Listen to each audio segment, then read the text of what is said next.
So his idea was to make me a radical, and I tried to answer the 7 questions he had given me, saying that I believed that any new state could come in with slavery, but that it had not had the right to have slavery in the territories. I thought if the people upon entrance as a state wanted slavery, that was the time for them to declare it. Not to have slavery introduced in the territories above that Missouri Compromise line. I thought the Congress had the right to keep it out of there. And as we went through other questions, he asked about what I would do about slavery in our nation's capital. Now, I had been in Congress right after James Smithson in England sent all that money over to have a historical development program of our history in Washington City. And they were just building the Smithsonian. And as I would walk by it to go to the Capitol in the Congress, there were the holding pens for the slaves. It was ridiculous. It was sickening to think that this capital of the free world would yet have slavery. So I spoke to Mr. Douglas on another question that he had issued me. I said, I am only in favor of the District of Columbia voting on the issue, whether they want it or not, and if they do a thumbs down on it, I am in favor of gradual compensated emancipation. I was not the radical that he was trying to paint me. I was asked the Freeport question, and that Freeport question was, could any territory claim to keep slavery out of the territory when the Congress said it was, well, the Congress said you cannot keep slavery out of a territory. Now, he was not talking to Southern Democrats. He was talking to Northern Democrats who really didn't have much of an interest in slavery expansion.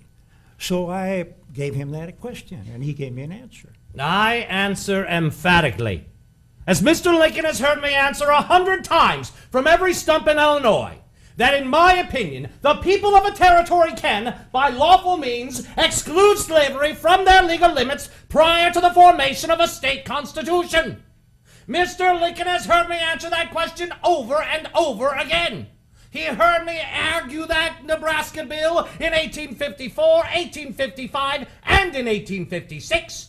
And he has no right to pretend to be in doubt as to my position on that question. But I wanted the stenographers to be sure that they would carry that message, which would go into Southern newspapers. This man had an eye on the White House, but he knew that he couldn't get out there without Southern help. So the idea to me of popular sovereignty, moving slavery across that line into the territories, was only going to enhance him, give him the following of Southern voters who would put him in the White House. So I thought he had a motive there, and I wanted him to say it so the Southern press would copy that and let their readers know that this man maybe wasn't their champion on slavery expansion after all. I have said 100 times, and have now no inclination to take it back, that I believe there is no right and ought to be no inclination in the people of the free states to enter into the slave states and interfere with the question of slavery at all. He believes there is no right on the part of the free people of the free states to enter the slave states and interfere with the question of slavery. Hence, he does not propose to go into Kentucky and stir up a civil war and a servile war between the blacks and the whites. All he proposes is to invite the people of Illinois and every other free state to band together as one sectional party, governed and divided by a geographical line, to make war upon the institution of slavery in the slave-holding states. He is going to carry it out by means of a political party that has an adherence only in the free states.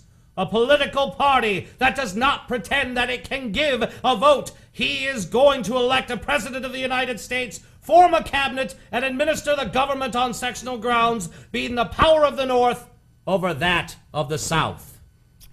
No, not at all. I never would do these things he's talking about.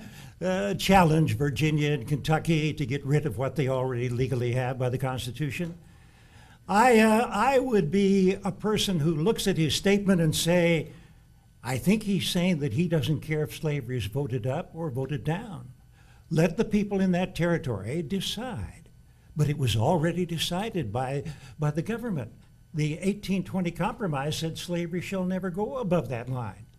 Now, I remember when this all came up in 1854, not too long ago, and I was overwhelmed, astonished that here would be a thought that we had lived with comfortably the policy of 1820, and again, the policy of 1850, when California became a free state, and we agreed to strengthen our fugitive slave laws.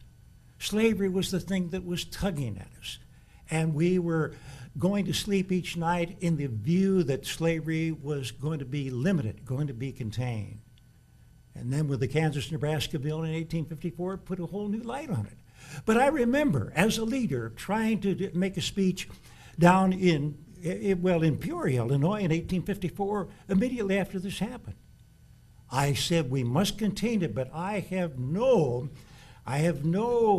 feeling of hatred against Southern people. They are just what we would be in their situation. If slavery did not now exist amongst them, they would not introduce it. If it did now exist amongst us, we should not instantly give it up. When Southern people tell us they are no more responsible for the origin of slavery than we, I acknowledge the fact. When it is said that the institution exists and that it will be difficult to get rid of it in any satisfactory way, I commend that saying. I certainly will not blame them for not doing what I should not know how to do myself. If all earthly power were given me, I would not know what to do about the institution of slavery. And yet I have always said that I believe all men should be free. Now, if the Negro is a man, then my ancient faith teaches me that all men are created equal, and there can be no moral right in connection with one man's making a slave of another man. So that's what this was all about. If he's toying around with humanity being the ploy of the white man to do as he sees fit, that's our argument. Now, with the Kansas-Nebraska Act, Lincoln believed it was all about slavery. But I believe in the United States of America, and I wanted all Americans to prosper. I wanted a transportation system from one side of the continent to the other.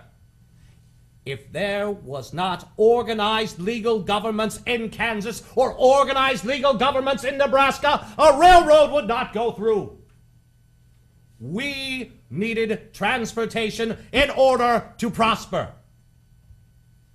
Well, that's very noble. I can see that, but I do believe that what I said still has some truth. I remember when I came to nearby Kalamazoo, Michigan, 1856, just 2 years ago. I was asked to come to speak on behalf of the first Republican candidate for president, John C. Fremont. And when I arrived on that August day over in Bronson Park, I think there was a Grand Rapids Glee Club there, so you were represented. And I told the people that we, the American people, find ourselves at once the wonder and admiration of the whole world.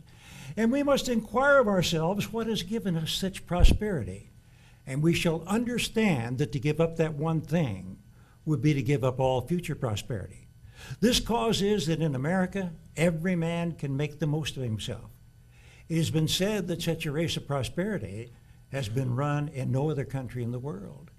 So I can agree on the economy, the economic beliefs that Mr. Douglas is promoting with that, but I think that the idea that you would have to let them have some influence about choosing slavery in the mix of that is totally uncalled for.